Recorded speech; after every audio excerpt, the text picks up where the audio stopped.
এইভাবে আইন রক্ষাকারী ডিএসপি অগ্নিশ্বর রায় আইনের চোখে হয়ে গেল একটা ক্রিমিনাল,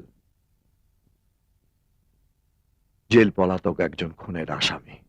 যে আইনকে ঠকিয়ে ওরা তোমাকে অপরাধী বানিয়েছে, সেই আইনের সাহায্যে ওদের আমি শাস্তি দেব। এক একটাকে জেলে ঢোকাবো আমি। না, এ যুদ্ধ আমার, আমি একাই লড়ব। একজনকে খুন করেছি, বাকি তিনজনকেও খুন করব।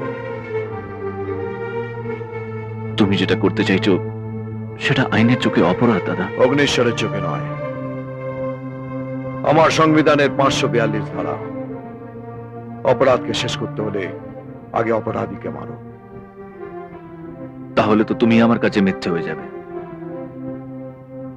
তোমার আদর্শ আমার কাছে মিথ্যে হয়ে যাবে। যে পুলিশ অফিসারের আদর্শ মেনে আমি গুন্ডার থেকে পুলিশ অফিসার হয়েছি, সেই পুলিশ অফিসারের আদর্শকে আমি এইভাবে নষ্ট হতে দেব না। সময় আর পরিস্থিতি অনেক কিছু বদলে দেয় সূর্য। তোমার সময় ভালো ছিল, তাই তুমি খারাপ থেকে ভালো হয়েছ।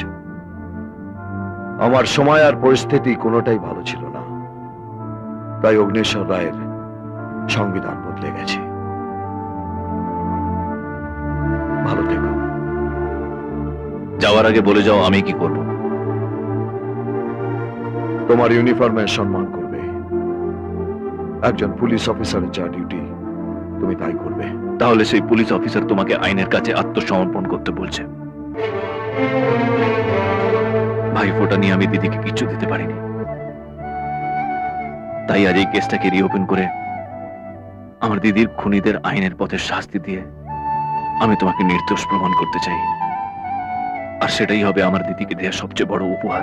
তুমি তোমার দিদির খুনিদের শাস্তি দিতে চাও, আর আমি আমার স্ত্রীর খুনিদের শাস্তি দিতে চাই। ভাবনাটা এক, রাস্তাটা আলাদা। ওই তিনজনকে খুন করে আমি আত্মসমর্পণ করবো অফিসার। সেই সময়টুকু তুমি আমাকে দাও। মিস্টার অগ্নিশ্বর রায়, পুলিশ অফিসার ঘোষালকে খুন করার অপরাধে আমি তোমাকে গ্রেফতার করলাম।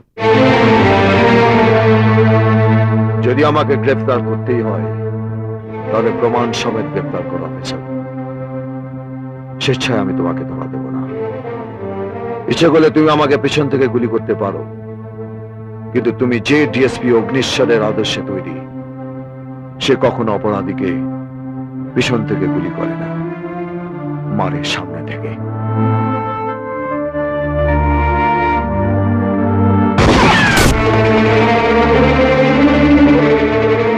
এটা তোমাকে সাবধান করার জন্য। বাকি তিনজনের একজনকেও খুন করার আগে আমি তোমার হাতে হাত কড়া পড়াবো মিস্টার অগ্নিশ্বর রায়। পরের খুনগুলো করার আগে তার তারিখ আর সময় আমি তোমাকে বলে দেব। ইন্সপেক্টর সূর্য সিনহা।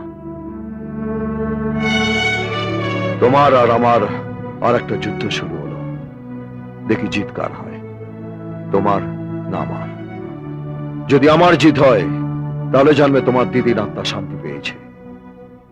আর যদি জিত তোমার হয়, তাহলে আমার আর তোমার দিদির জন্য দুফোঁটা চোখের জল রেখে দিও। কেননা তুমি ছাড়া আমাদের আর কেউ নেই।